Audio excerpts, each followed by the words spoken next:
Hi everyone, it's me again, Jen. So, as my resolution stated, I was going to release at least 2 videos a week. I'm going to try to keep it going, and so here we go. So, let's see, what is it that I want to tell you? So it's literally the second day of 2017. Today is January 2nd, and I feel a little nostalgic. I felt really sad that 2017 is here. I know we should embrace the new year, and I know that we should embrace the blank slate that a lot of people believe happens at stroke of midnight. And they want to rewrite a whole new book, 365 days, which is fantastic. They should do that. And it's just, I'm a very addictive person, and it's really hard to get past the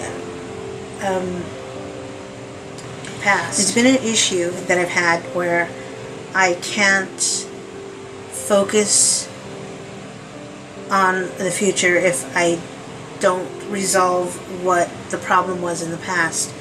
And I guess that's why I'm a procrastinator big time, being that I'm a Libra. It's indecisive. But when you step back and you look at the past, you're thinking, damn it, I could have done something else. I could have went this way, I could have went that way. And I made a post today on Facebook, and I said, have you ever thought about if you turned right instead of left, or if you went to the job interview or went to go to your destination an hour early, what would your life be like? I mean, life can change at the split second, and you don't know if I had been on time or if I had been earlier than on time, could I have prevented and avoided a lot of the bad things that have happened. If I turned right instead of left, would I have come a different outcome of life than as I know it? We talk a lot about parallel worlds in the paranormal field, and that was always a very touchy subject with me and Tracy, because as much as I believe that reincarnation happens, I'm hesitant to believe that there's an alternate universe. I'm kind of hoping there is, and I'm kind of hoping that maybe when we die, we just flutter over to the next parallel line and continue living. I mean, maybe that's why some of us feel so exhausted and so much drained in our life, that maybe we're just tired because we're reprocessing and reprocessing. And are we living the same life over and over again? Or, when we die, do we come back and am I still Jenna and is he still Tracy? But now he's back in the 1960s or 70s when he was a little kid. And do we go back to correct the mistakes and consider that if we take that step, something inside us tells us don't, because that's our gut feeling, because we may have already taken that step, and maybe we should really go this way. I mean, do we align the life that is supposed to be? I mean, it's such a touchy subject, because nobody actually knows how that works. Nobody knows how life works at all. But then to imagine multiple lives, we have no idea. Tracy used to always tell me, what if whenever we had an accident we actually died, and then it replaced us with like a different person? Like if we got in a car wreck, that we actually died, but then woke up as somebody new, but you're the same person. Because it does change you when you have a very traumatic experience. But I never thought of it like little mini deaths along the way. That would be kind of scary, because we still have our frame of thinking as when we did. But that's what I'm saying. It's been hard to grasp lately, and I'm 47, 2017, you know, I was born in 69. Every year that I can remember, it has been not as significant as the later years, I guess because I'm getting closer to death. You know, death has been around me for now 11 years. It hit me with my dad in '06. That was my first real painful death that I experienced, and it never gets easier. You know, people tell you time heals everything. It doesn't. It doesn't heal anything. It scars over the pain, and it becomes a big scar, and it hurts here every time you hear a song, every time you see old pictures or videos, or if you're lucky enough to have them on video, because back then we didn't think about video cameras or videotaping anything as prevalent as I do today. I try to film anything and everything. I try to take pictures of everyone.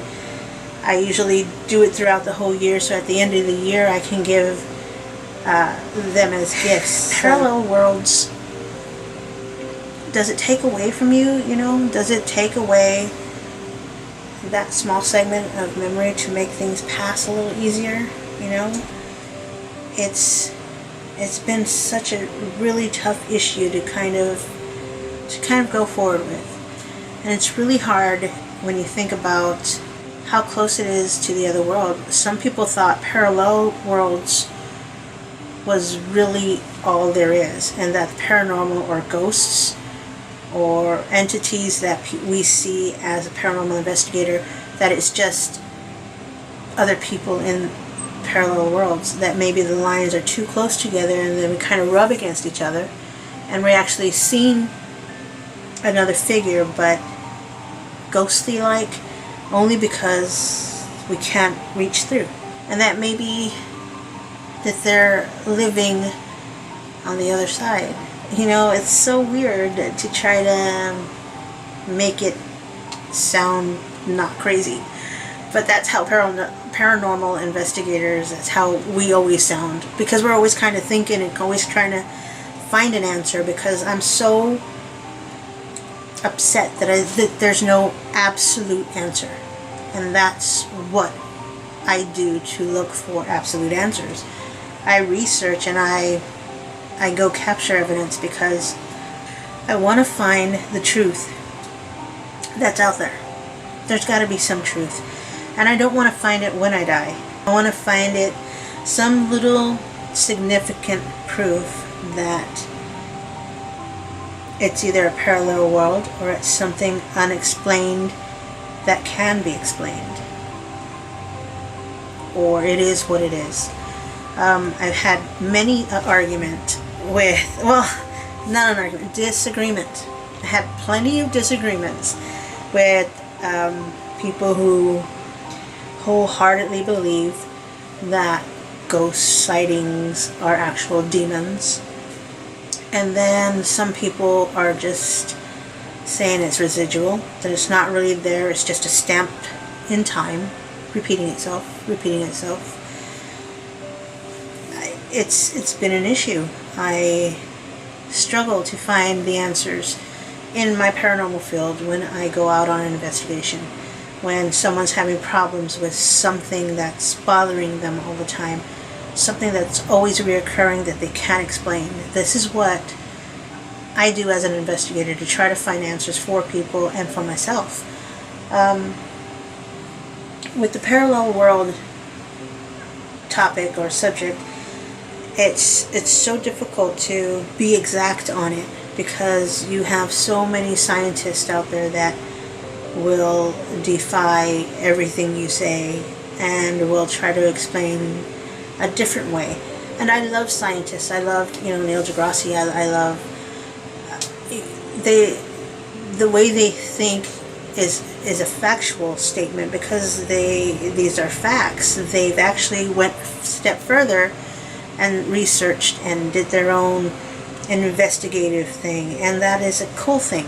I love that science is a part of the paranormal, because people don't see how they connect, because one is way off topic and people think it's ridiculous, which is a paranormal.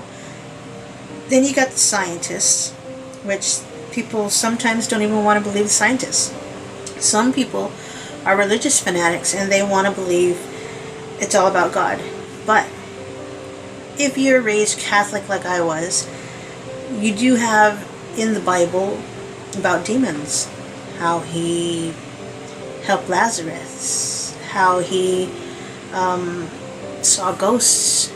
You know, they were in biblical times, they were in the stories. I went to CCD classes to learn stuff like this, so where they're getting this concept, I have no idea, but maybe it's a different religion, I don't know. I can tell you what I know, and that's what I know. So, there's my rambling on parallel worlds. What do you think? Do you think it's possible? Do you think that it's a fragment of time that we rush into when we die? Are we plummeted into a different line of sight and continue living? Or do we just plummet into the past and relive our life? What do you think? I mean, is there anybody out there that has any kind of reason of parallel world or explanation of life after death? I'd love to hear your story, and I'd love to hear your opinions, your thoughts, your ideas. But until now, this is done with my segment of parallel worlds and parallel universes, if I can say parallel. Until next time and on my next video, I hope you like and subscribe to this one, and share me your opinions, your ideas, your thoughts. I'm so fascinated and interested in learning anything and everything I can. So if you got something to teach me, let me know. Until next time, take care, pleasant screams. Bye.